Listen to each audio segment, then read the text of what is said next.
I decided to use my limited math skills to try to figure out exactly how many potatoes would remain in my potato cellar. After I had worked and dug potatoes for 10 years and saved potatoes for 10 years, assuming that I dug potatoes at the rate of 20 potatoes every day, and then over the course of a year, half of the potatoes in the potato cellar would go rotten.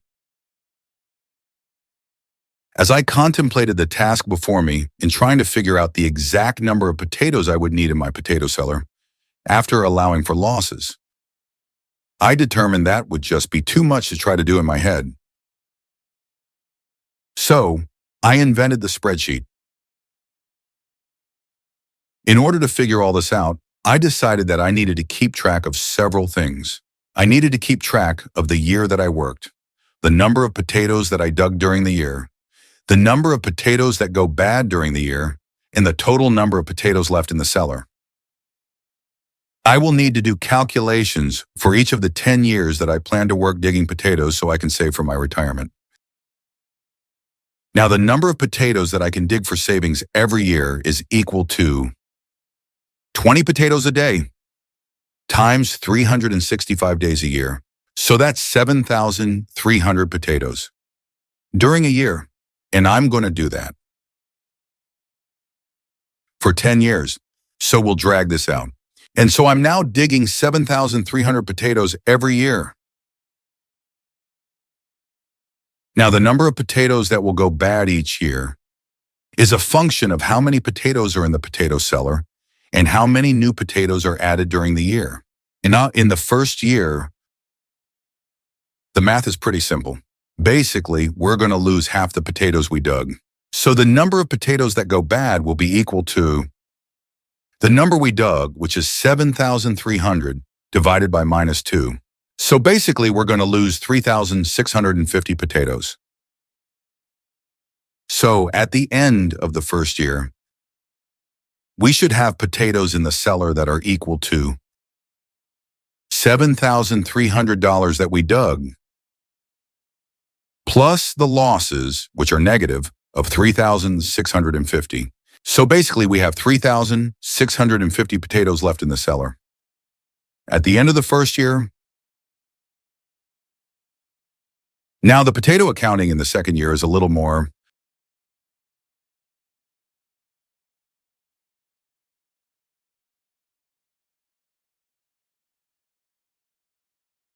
dug up that year, in this case 7,300, plus the number that was in the cellar at the beginning of the year, which was $3,650 from the previous year. And we're going to add those together, and then we'll assume that we lose half of those during the year. So the losses in the second year are going to be equal to the potato cellar count at the beginning of the year, plus the number that are dug during the year, divided by -2. So basically, in the second year, we're going to lose 5,475 potatoes. So, at the end of the year, the number of the potatoes that are still in the cellar is going to be equal to the number we started with, 3,650, plus the number that we dug that year, which was 7,300, plus our losses, which were -5,475. So in this example, we're going to end up with 5,475 potatoes in the cellar at the end of the second year. We'll use the same type of calculations for the third year. To determine the losses for the third year, we'll use the same formula that we used in the second year. And that basically meant that the losses in the third year are going to be equal to the number of potatoes that were in the cellar at the end of the second year plus the number of potatoes that were dug during the third year, divided by -2. In this case, our losses are going to be 6,387.5 potatoes. Likewise, the number of potatoes left over at the end of the third year will be the same as they were calculation-wise in the second year. Basically, the number of potatoes in the cellar are going to be equal to the number in the cellar at the end of the second year, plus the number dug minus the number lost. In this case, potatoes in the cellar at the end of the third year are 6,387.5 potatoes. We'll continue this on out for the 10 years that we plan on digging and saving potatoes.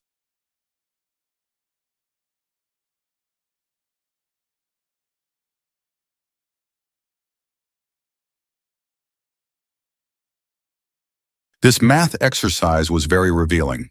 After 10 years of digging 7,300 potatoes every year, and assuming that I took no days off from digging potatoes, I only had 7,200 and almost 93 potatoes left in my potato cellar. My losses were staggering. Over 10 years' time, I had dug up 73,000 potatoes.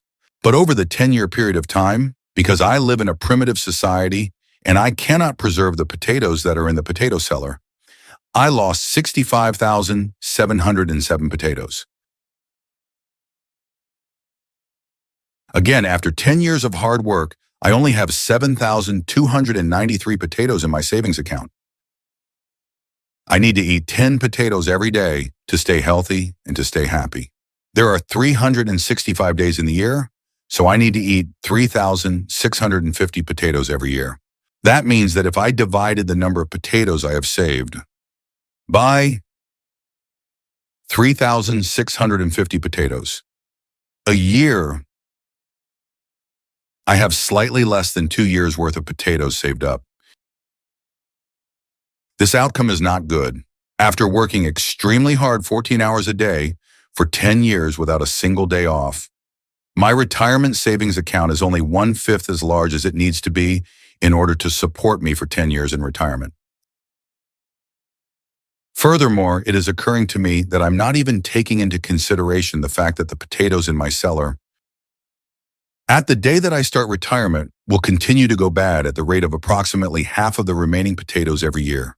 So even though I started off retirement with just less than 2 years' worth of potato savings, they won't last 2 years. Because these losses are so much larger than I originally estimated, I have decided to call these types of losses compound losses. After thinking about this some more, and after worrying about this a lot more, I decided to chart this information. This is what I came up with using my limited math skills. This red line indicates the 7,300 new potatoes that I dug for savings every year. This green line represents the number of potatoes that went bad each year. This purple line represents the number of potatoes remaining in the potato cellar at the end of each year. It seems pretty obvious from this chart that virtually all of the savings that I'm able to achieve in my retirement savings account are achieved within the first 5 years. After the first 5 years, the potatoes are going rotten so fast that I really can't catch up. And this is due to the fact that the number of potatoes that I'm able to dig up and save each year is fixed at 7,300 each year. Basically, faced with the prospect of having half my potato savings go rotten every year, I would virtually be digging replacement potatoes forever just to stay even. At this point, I'm not a very happy camper. If I go back to my spreadsheet, and I assume that year 11 will be the year that I retire, and in that first year being retired, I'm not going to dig any potatoes. Now I know that potatoes are going to continue to go bad during that year, the ones that are in my potato cellar, the ones that are supposed to be there for my retirement. So if I drag this formula over to the next cell, I can see that according to the spreadsheet, I'm going to lose 3,646 of my potatoes. Basically, I'll lose half my potatoes here. And if I drag this formula over to year 11, this formula indicates that at the end of the 11th year, assuming I didn't eat any potatoes, which I'll have to, but if I didn't eat any potatoes because I lost half of them, there would be 3,646 potatoes left in the cellar. Now basically, I have to eat 3,650 potatoes every year if I want to stay healthy and if I want to stay happy. Now that means that The number of potatoes I have, which is 3646, minus the potatoes I need to eat, which is 3650, I'm in big trouble. I'm missing 3.5 potatoes that I need to eat to stay healthy and happy for a whole year. So basically, digging potatoes and saving potatoes for 10 years so that I could reach a comfortable retirement has been a dismal failure. Even after saving for 10 years, no days off, working 15 hours a day, my retirement savings will essentially only last me 1 year, and then it will be exhausted. The more I thought about this, the more sense it made.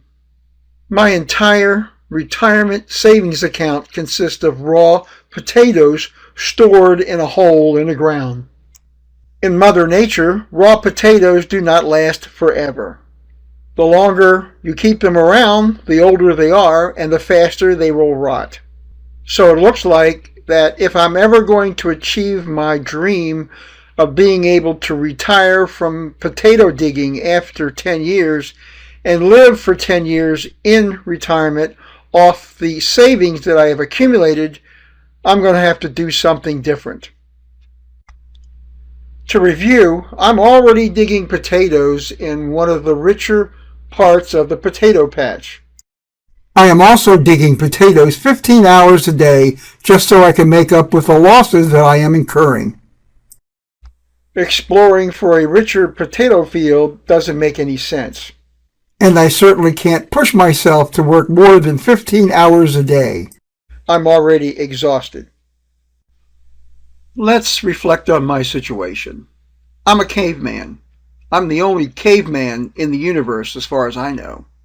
The only thing that I do in my life is dig potatoes, store potatoes in a hole in the ground, eat some of the potatoes, and work 15 hours a day.